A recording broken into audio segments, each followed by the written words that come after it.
My relationship with the early days of Mega Man Battle Network has been nothing if not tumultuous. As someone who is raised on the latter half of the series, I was afforded all of the quality of life cultivated throughout the initial trilogy, and thus established my own standards based on those experiences. I eventually went back to Battle Network 3 after getting a used copy of White from GameStop, and I remember liking it well enough, more than I expected even. But the first two entries have always been my relative blind spot as a fan. I'd played and consumed enough of them that I was confident in talking about them in a general sense for a primer, but my personal takes on them were very surface level.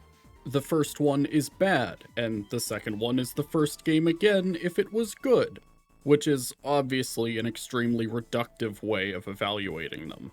After all, the games that got me into the series wouldn't exist without these first steps, and I wouldn't be a fan of Mega Man if not for Mega Man. And it's not as if that was my only exposure to him at the time. I had 8, X4, and Blue Moon all at my fingertips, and I still landed on Battle Network 4 over the alternatives. And believe me, I can't wait to talk about Battle Network 4. But as time went on, I couldn't wait to talk about Battle Network 1 either. Not just so I could power through to the good stuff I fondly remember, but because I developed a genuine curiosity towards this side of the series.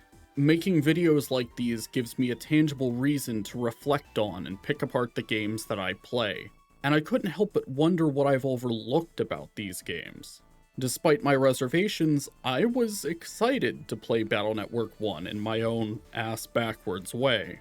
It's been a long time coming, so come what may, it's time to pay my respects to the origin of a new kind of Mega Man. This is Mega Man Battle Network. As the name suggests, the world of Battle Network follows a much different path from its platforming origins. Where the bulk of the Blue Bomber's incarnations center around worlds neck-deep in robotics, the RPG side of the timeline is entrenched in communication-based technologies. The internet has developed to the point of becoming its own parallel world to the real one, with everything from doghouses to vehicles becoming fully computerized. And if our current world's tech headaches are any indication, it's not hard to imagine where all of the conflict in this world stems from. While these developments come with their share of conveniences that better connect their world, they've also opened a proverbial Pandora's box where viruses and cyberterrorism run rampant. Which would make for a fairly bleak setting if the bulk of these incidents weren't constantly resolved by grade schoolers with colorful net-battling navigation AIs in their phones and a handful of vaguely action replay-shaped trading cards. Battle Network is a series that doesn't take itself all that seriously most of the time, with the repeated perils of net society simply being written off as how things are nowadays.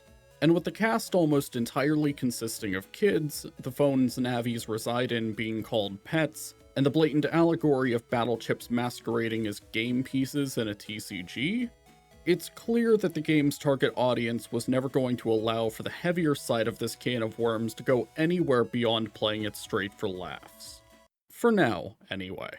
The story of Battle Network follows the grandson of this universe's Dr. Light, Lan Hikari, and his Navi Megaman.exe, as the two resolve net crimes they just happen to find themselves in one too many times, and to bring an end to the organization World 3, led by this universe's Dr. Wily. The premise is simple, if a bit formulaic, and the setting is both creative and even a tad prophetic when you consider that Battle Network 1 was in development around the turn of the millennium. But frankly, these aren't the series' main appeal. Where Battle Network shines is in how it adapts the traditional action platformer formula of its predecessors into the framework of an RPG, while adding its own spin on the genre. Robot Masters are represented in this series as Navis, with most Navis being paired with an operator that matches their general aesthetic or motif to fill out the cast in both the real and cyber worlds. And while it's not hard to see on paper how stages could translate to dungeons, what sets them apart is how they mesh with the world. Fireman's dungeon is just the Hikari family's oven control system, but he can only make that happen because his operator posed as a repairman to sneak him and some viruses into it. and by far the most innovative way EXE sets himself apart from the Mega Men before him is in the battle system. The GBA obviously wasn't suited to the 3D gameplay of Legends that the team had worked on prior, but making a third 2D platformer wasn't exactly in the cards either. Well, at least not yet anyway. So after initially drafting and subsequently scrapping an idea for a horror game that'd connect you to a heart rate monitor, the idea to dip their toes into the at-the-time TCG boom set them on their way to making, as Masakazu Eguchi put it, a card game only Capcom could do. Battles take place mostly in real time on an evenly split 6x3 grid, and while Mega Man does have access to the Mega Buster, it's not the primary way he dispatches enemies. Battle chips take the place of weapons, and you start each battle by drawing 5 random chips from a 30-card chip folder that you can fully customize. And once enough time has passed, you can manually pause the action to reopen the custom window to refill your hand. The decision to base battle chips off of the abilities of viruses and navis is also a clever way of adapting the ability to gain techniques from Robot Masters and Mavericks into this TCG-adjacent framework. The bulk of normal chips work in real time and thus require timing and positioning to use efficiently, and Navi-specific chips are more akin to summons from Final Fantasy that freeze time to make their flashier, more powerful moves uninterrupted. This is Battle Network's core appeal, a game that takes elements from TCGs, RPGs, and action-intensive platformers and blends them together in such a novel way for its time, and even by today's standards, all the while striving to make this new formula feel more accessible to younger players that might find themselves intimidated by the difficulty present in the games that predated it. Striving to make a Mega Man for those who might not like Mega Man. And the time frame in particular is something I feel I really need to emphasize. Battle Network 1 was a launch title for the GBA in Japan, and thus predates all of the well-known or otherwise infamous RPGs of a similar design like Baten Kaitos and Chain of Memories. Much like the series' interpretation of a technologically advanced future, the combat and customization present feels a lot farther ahead of its time than it actually is. That being said, being quicker isn't always better, and BN1 releasing in time for the GBA's launch didn't come without tribulations, to put it lightly. For better or worse, Mega Man Battle Network is a game developed on new hardware by a team under a fairly unforgiving timetable. A timetable they probably lost a decent chunk of from their scrapped horror game concept to make matters worse. Yet perhaps most condemning of all, Battle Network 1 is a JRPG released in the early 2000s. A unique game in its genre, sure, but the number of design pitfalls present in said genre were plentiful at the time, and most devs hadn't quite yet recognized them as such either. A needlessly high random encounter rate and the lack of a map for the labyrinthian recesses of the larger net, and even one of the major towns are 2 prime examples of this. Even if these problems aren't immediately apparent. The opening of BN1 actually does a fairly good job of teaching you the basics of the world and the series' gameplay loop at a reasonable pace. You're encouraged to talk to Lan's classmates so they can get you up to speed on concepts like battle chips, net battling, and World 3. Your first class is a virus busting tutorial that teaches you which chips can be used together and even how they can combo into one another. After which, you can take Gutsman's operator Dex up on his offer for a battle, to put what you've learned into practice while also seeing the differences between how viruses and navis behave in battle. And finally, you're sent to explore the first and subsequently simplest area of the net to kill some time until Fireman's antics thrust you into your first proper dungeon. It's only until after Fireman's scenario that the cracks start to crop up. Lan and Mega Man attempt to visit Lan's father Yuichiro, but are stopped dead in their tracks as the Metro line has been put out of commission by a World 3 Navi with no operator, Stone Man. But unlike Fireman and most of the Navis after him, Stone Man doesn't have a dungeon. Instead, he's placed at a dead end in one of the larger net areas. Which one, you might ask? Well, I couldn't tell you based on anything in-game, because nothing bothers to label which area you're currently in. NPCs don't really have names for any areas other than the Battle Network equivalent of the dark web, the Undernet, and that distinction doesn't help much either because everything from the starting area to the metro system and even the pits of cyber hell look exactly the same. This will in turn lead to you getting lost, having to backtrack from dead ends intended only for boss rematches, and as a result run headfirst into the game's high random encounter rate as you attempt to piece together which end of an area you're even at anymore. But the fun doesn't stop there either, because being thrown into so many battles while you're trying to pin down Stone Man will likely shine a light on a few unique growing pains of Battle Network's combat. Mega Man's health is restored after every battle by draining the pet's battery, and while you might think that this is a good thing since it eliminates the need to stock up on healing items, the trade-off for this design choice doesn't do it any favors early on. Presumably to offset the risk of this decision leading to careless play, the damage output of just about anything stronger than a Metar is cranked far higher than it realistically should be. Which, as I'm sure you can imagine, becomes deeply frustrating when the encounter lineups become less medicated. But that's hardly where the fun ends. While the tutorial does a decent enough job at explaining the two rules for selecting chips in battle, it's not unreasonable to assume that it might take a bit longer for players to fully adjust to those rules, and BN1's custom window does these players no favors. A chip's code letter is only visible when you're hovering over it, and chips that can't be paired with your current selection give you no additional indication of this. This can lead to the card aspect of combat feeling slower and clunkier than it needs to be if you're not actively trimming down your folder's codes, and it doesn't help matters any that your initial selection leaves a lot to be desired. Cannons and swords are quick, simple chips for long and close range respectively. Guns tend to deal less damage than cannons, with the trade-off being that they play around with splash damage, and mini-bombs suck. A lot. They're meant to teach you about the unique range of throwable chips and how they deal more damage than other ranged options at the cost of needing both good timing and positioning, but in reality, they're usually not worth the headache. Their codes tend to be a bit awkward, their range questionable, and the amount of time they leave you open to damage while being unable to fire off other chips make them feel abysmal. That last part about a chip's attack lingering unfortunately also applies to other subcategories of chips, such as the elemental towers, thunders, and low-tier shockwaves. Another aspect of BN1 that I feel goes underexamined is how the game's undercooked presentation can lead to you not feeling inclined to break away from the main story, which can have a direct impact on your progression in subtle and not so subtle ways.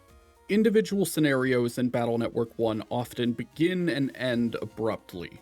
Each scenario is structured similarly to that of an episode in a shonen battle anime, with the game itself serving as a larger season. But BN1 doesn't make any attempt to pace itself between each episode, with maybe one brief cutaway to Wily or the World 3 operators to tease what's next. But since the game keeps tossing you from one scenario to the next with no downtime, you're never really encouraged to stop and look around for secrets or side quests, let alone to farm up chips. I would bet money that one of the biggest reasons people bounce off of BN1 so often, aside from some dungeons we'll get into later, is because of this tunnel vision the game instills in you. If you're not exploring, you're not finding HP upgrades, which makes the enemy's absurdly high damage output feel even more punishing. You'll miss out on opportunities to trade chips with NPCs, or even accept the stray, innocuous side quest that I didn't even know BN1 had until I looked through its Legacy Collection achievements. But where this truly comes back to bite you in the ass is in the endgame. The final stretch of BN1 consists of you running around trying to find a way into World 3's headquarters across the net in the real world. It's revealed that their base of operations online is in the Undernet, behind several gates with password protection, and these passwords are held by ex-World 3 members. Finding these members isn't the hard part. Mostly.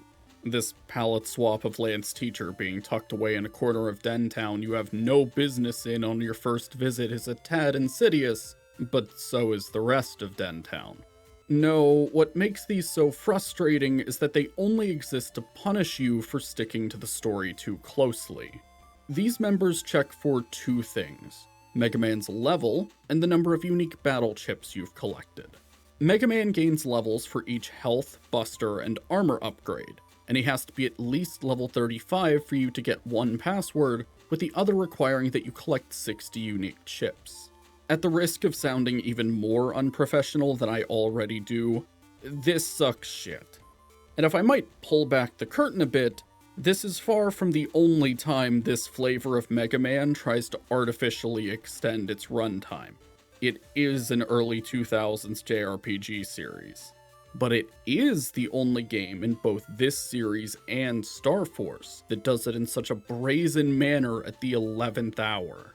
If your library isn't sufficiently filled out and you've gotten this far, chances are it's because you just found a deck that you're comfortable with and shouldn't be punished for that. And it's not like the level requirement is to prevent you from getting soft-locked by being too weak after a point of no return, because you can leave World 3's base at any time. It is abundantly clear that the only reason this stretch of the game is structured like this is to squeeze a bit more playtime out of a game that would have otherwise benefited from being a short, streamlined adventure. And I wish I could say this is the only time or way that BN1 tries to mask how rushed its development was, but we haven't even talked about the dungeons yet. Now I want to get ahead of the shit I'm about to sling and put it on record that Battle Network 1's dungeons pleasantly surprised me more than they didn't. As someone whose time with the series growing up was planted in the latter trilogy, some of the gimmicks on offer in BN1 were far more novel than I would have ever expected them to be. Dungeons in Battle Network usually revolve around one or two main gimmicks based on where they're located in the real world or the Navi that's taken control of it. Fireman's is the Hikari's oven, and thus revolves around dousing flames with a limited number of ice blocks to clear a path. Whereas Iceman's is the city's waterworks, so you have to not only navigate more traditional ice sliding puzzles, but also use the pre-existing water pumps in the comp to melt portions of that ice to create solid footing. But where the series dungeons are at their best is when progression requires Lan and Mega Man to work together outside of battle. And there's really no better example of this than my personal favorite in BN1, Numberman's dungeon. The main gimmick of AC/DC Elementary's mainframe is that it's sectioned off by several passcode protected gates, with the first half giving an initial hint based on the number of certain objects throughout the building. This gives Lan a bit more to do beyond operating Mega Man, and establishes a feedback loop in which Lan helps Mega Man unlock not only the gates in the cyber world, but doors across the school to expand the range of his search for clues. This changes in the second half, however. These gates stop giving hints from the outset, and will reset the password after enough failed attempts. But they also tell you whether the number you enter each time is too high or low, and which digit changes upon reset. What this phase lacks in the Navi operator interplay, it makes up for with the sensation that you're truly hacking your way through the school's defenses to reach Numberman. If the first half is akin to answering identity questions to change passwords on an account you forgot about, the second feels more like you're slowly cracking the lock on a safe. It's the only dungeon in the game that feels gratifying to puzzle out without a guide, which is simultaneously the most flattering praise I can give it, and the most condemning criticism I can cast at the rest. By far, the most overarching issue with BN1's dungeons from my experience lies in their pacing. Yes, some of the puzzles near the tail end of the waterworks and power plant can be deeply frustrating, but they may have been less so if the dungeons weren't so ungodly long. Both of them come in at 6 and 4 zones respectively, which in and of itself feels a bit backwards when you consider that the former is the 3rd dungeon and the latter is the 5th. But I would bet good money that if you didn't know that and played the two back to back, they'd feel equally drawn out. The Waterworks has far too many zones for this style of puzzle to not overstay its welcome. but it's also the only dungeon in the entire series to my knowledge whose zones branch out in multiple directions, and is designed to be visited twice in the same scenario. I can appreciate the attempt at pulling a bait and switch 3 dungeons deep to keep things fresh, but much like a lot of Battle Network 1, novelty can only carry it so far. Then we have Colorman's hijacking of Dentown's traffic signals, and in a complete 180, the issue here isn't the dungeon itself, but the town it resides in. Dentown, as I've alluded to prior, isn't a particularly well-designed area. It shares the same issue as the net in that its one-note presentation makes it exceedingly easy to get disoriented in. Not helping matters any is that there tend to be multiple entrances to each screen based on which side of the road you're on, and trying to shortcut your way across through the subways only did more harm than good on my first few playthroughs. And as the cherry on top, once Colorman gets to work and starts sending vehicles on collision courses, you're constantly berated by MegaMan for going the wrong way if you didn't develop an intimate understanding of the town's layout beforehand. As for the dungeon itself, it's fine. The goal is to make a full loop around each map by alternating between blue and red paths in order to force the traffic lights to turn red and stop a speeding bus with one of Lan's classmates on board from crashing. And outside of some slight trial and error due to the lack of any map or wider perspective, I never found this dungeon to be all that problematic when finding its comps proves to be a more Herculean task. But naturally, Battle Network 1 saves the sharpest knife in its drawer for last. The power plant is the point at which all pretenses of respecting your time as a player are laid to rest, and your patience is put to the ultimate test before you even jack in. You'll recall when discussing some of the unpolished parts of BN1's combat that I highlighted the relationship between the pet's auto-healing system and the enemy's high damage output. Well, it just so happens that that very system is the first of 3 obstacles in this dungeon. Due to a Luckman cutting the plant's power, jack-in ports can't charge the pet's battery. This means that restoring MegaMan's HP will actively drain its battery until it can't heal him anymore, in a game where enemies are balanced around auto-healing, and in a dungeon full of enemies that inflict a status that damages you every time you move. And believe it or not, this is arguably the most tolerable part of the dungeon, because they couldn't commit to it. While MegaMan stops healing once the pet's battery drops below a certain threshold, draining its battery entirely will prompt the nearby scientist to pull out a hand-operated charger he conveniently threw together. And after a brief button-mashing mini-game, the pet's battery is restored with no consequences. The pet's battery is clearly intended to act as a timer, something to motivate you to get through the dungeon as quickly as possible. But what kind of timer is it if it doesn't truly run out and only punishes you when half of your time is up? Of course, if the pet's battery is a timer, then there naturally needs to be obstacles to help run out the clock. And that is where the power plant truly falls apart. The vast majority of paths in the comp are blacked out, so half of the challenge stems from you aimlessly bumbling about in the dark, barring the small patches of visible footing. This is tolerable enough, even if this degree of trial and error really puts the random encounter rate through its paces, but it really could have done without the last-minute attempt at playing with the perspective of multiple invisible paths in an isometric 3D game. And to round out this trifecta of poorly conceived challenges, we have more batteries. The core conceit of the power plant is that there are several power grids connected to color-coded paths that are necessary to progress, and only activate when a battery is placed in their corresponding slots. Each grid has a prog assigned to it that gives you the necessary batteries, and while you're given no hints as to where you should start placing them, you are told that battery locations will never be directly adjacent to one another. But just as the plant's issues began with battery life, so too do they end with battery life.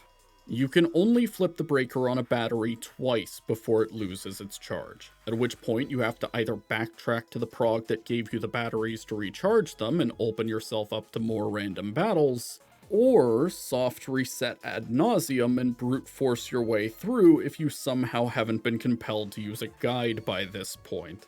The individual obstacles present here aren't inherently bad. In fact, I actually appreciate when one of the puzzles makes you conserve a battery so you can cross over to a different grid with it. But the way they're haphazardly thrown together without any thought for how they might impact one another speaks volumes as to how rushed the team must have been at the time. And while I wish I could say that the greatest hits version of it in Wily's Fortress is at least marginally better by virtue of it being shorter, I'm also not in the business of lying. The World 3 stages are meant to be smaller, streamlined remixes of the game's major dungeons that you have to complete in a row. Fireman and Colorman's gimmicks are completely untouched, Numberman's consists solely of the hintless gates from the second half, and Iceman's only uses ice lighting puzzles that don't involve the water pumps. Elecman's was not so fortunate, however, as the only obstacle that made the transition was the invisible paths, which now serve no purpose because there's no timer anymore. So we go from Elecman's dungeon being undisputedly the most infuriating and meandering dungeon in the game to the most tepid and brisk World 3 stage in the game. One trying far too hard to overwhelm the player, and the other being completely incapable of putting up any meaningful resistance. If anything, what confounds me about these stages is that they weren't used to facilitate what would have been the easiest and arguably most on-brand way to pad out the runtime, a boss rush. For whatever reason, each level is a relatively straight shot to the finish with no frills, even when factoring in the stripped-down puzzles. And the only boss you fight is Magic Man, whose placement and lack of presence throughout the game makes him feel like an afterthought. Don't misconstrue me, I appreciate not having to contend with Color Man a second time if nothing else. But as far as means of padding out playtime go, a boss rush against mindless backups of the World 3 operators' navies could have been an easy out. Battle Network 1's dungeons can be best described as feeling unbalanced. The opening 2 levels start out fairly entertaining and well-paced, but from Iceman onward, every dungeon overstays its welcome.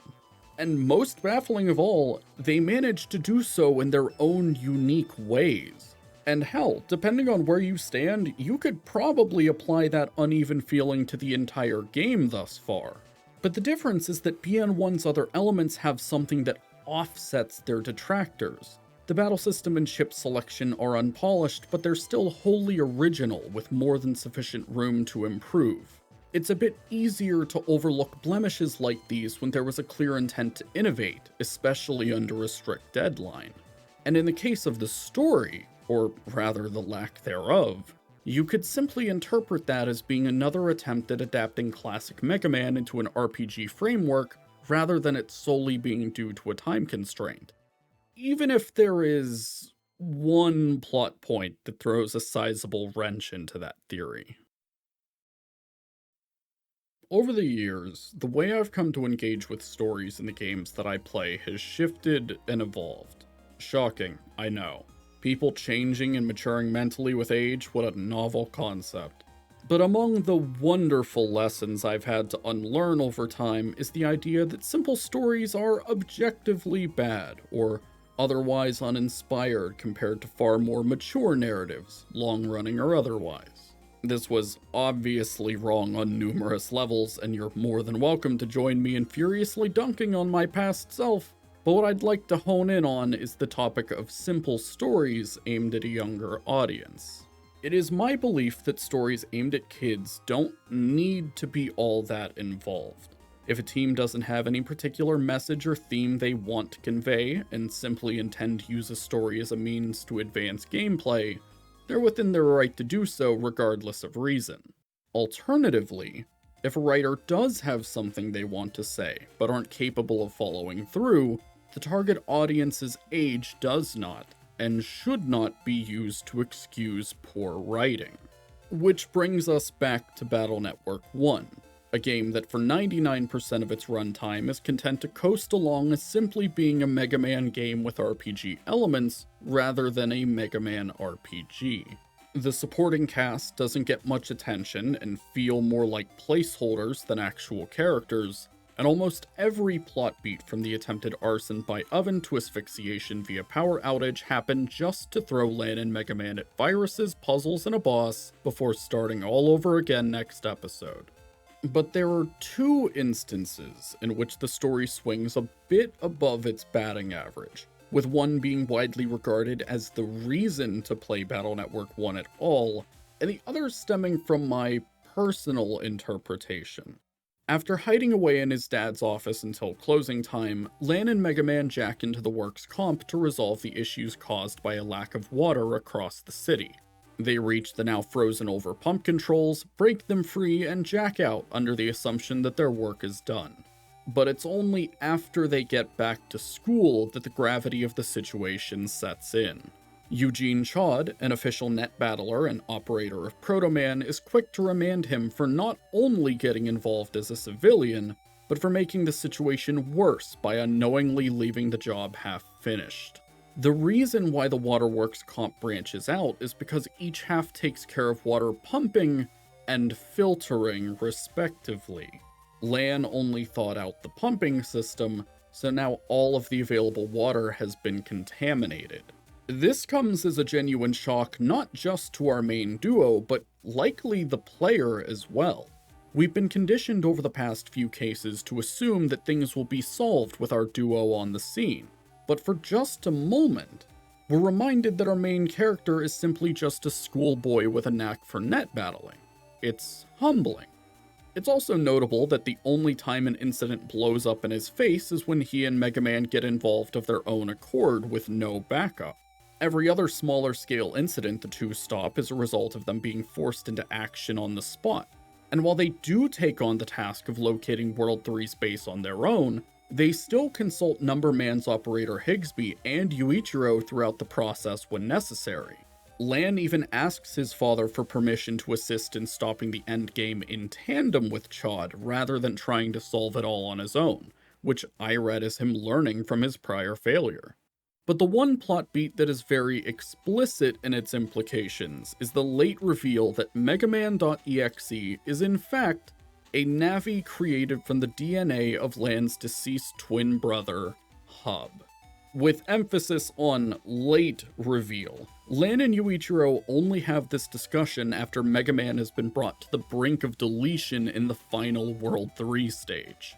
And while a reveal of this magnitude desperately needed foreshadowing in the main story, I can't in good faith say that the game makes no attempt at alluding to this if you're willing to go off the beaten path a little. There are a pair of Navis in one of Yuichiro's computers, with one waxing poetic about how Navis are as human can be after Yuichiro gave them the ability to feel and express emotions. This doesn't mean much on its own, and could even be considered a red herring regarding Mega Man's identity out of context.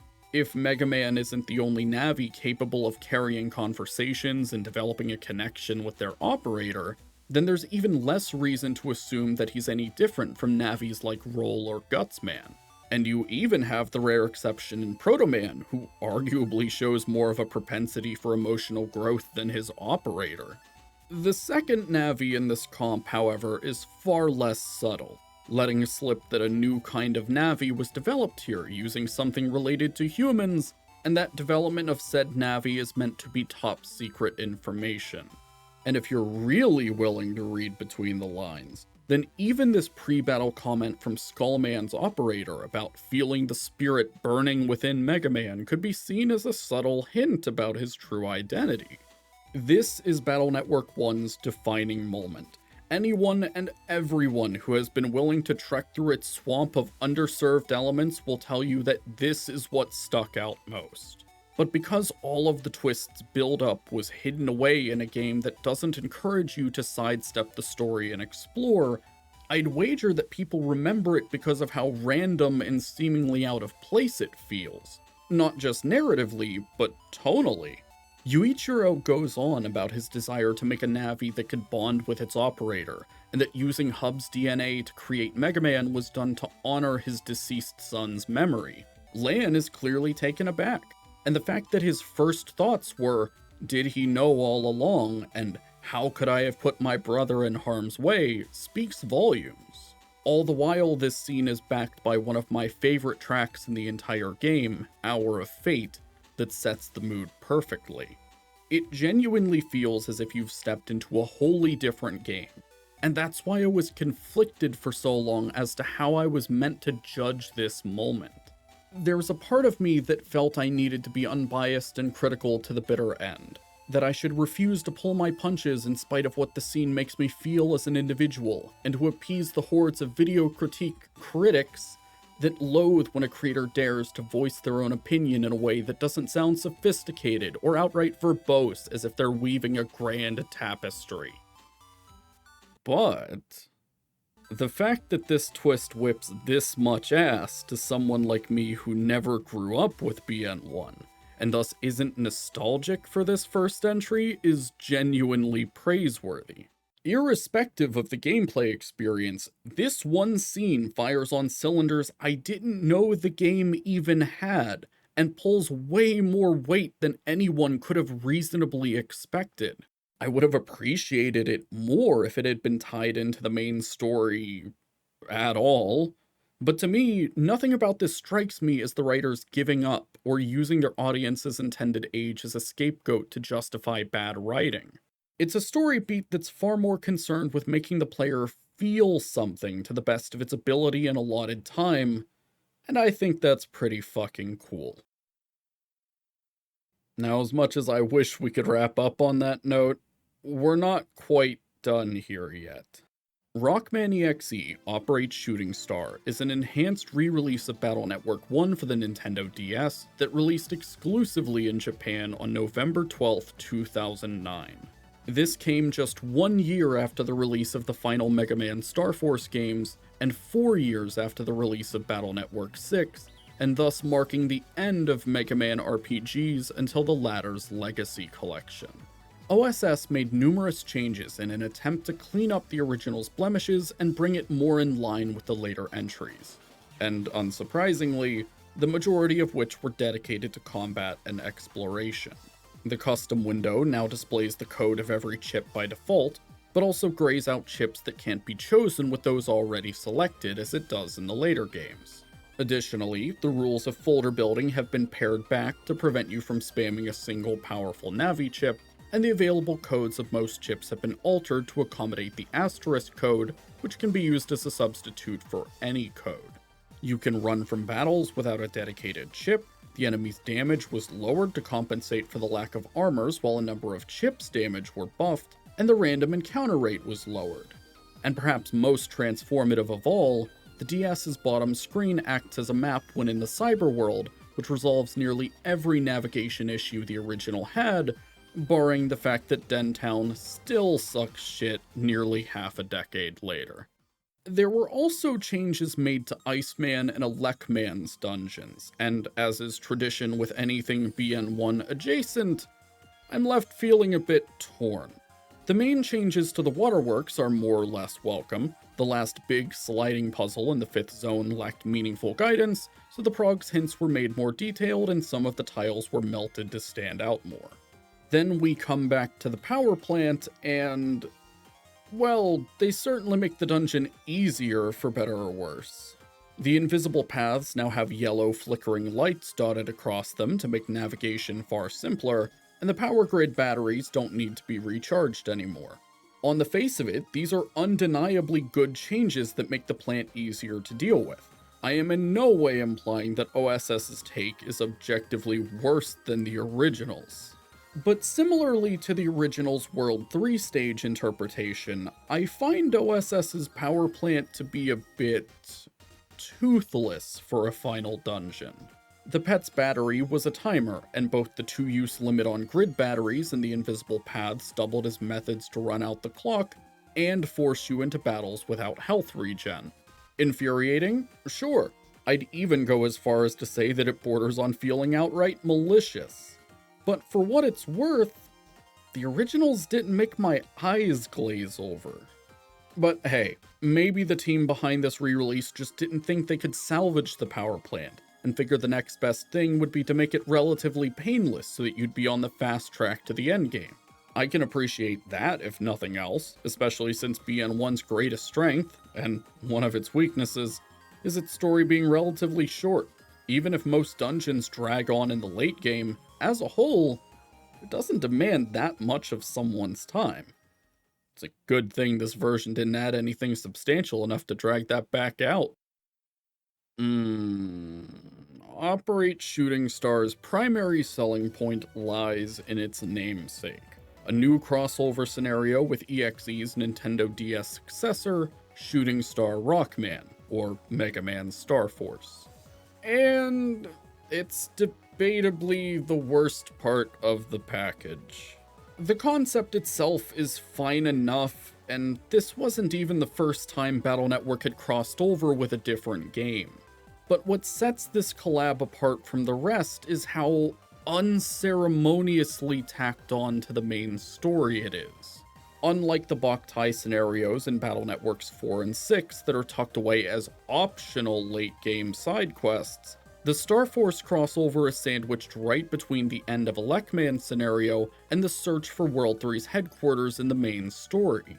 It is, in essence, a glorified side quest that's forced onto the player if they want to see the credits, in a game whose latter half was already starting to drag on at least an entire scenario ago. Let me be clear.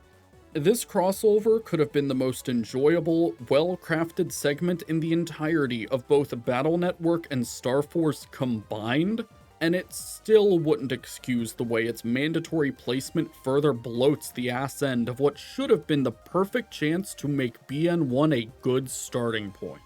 Neither the story nor gameplay are improved by shoving a second Mega Man at players that barely know anything about the one they've been playing as.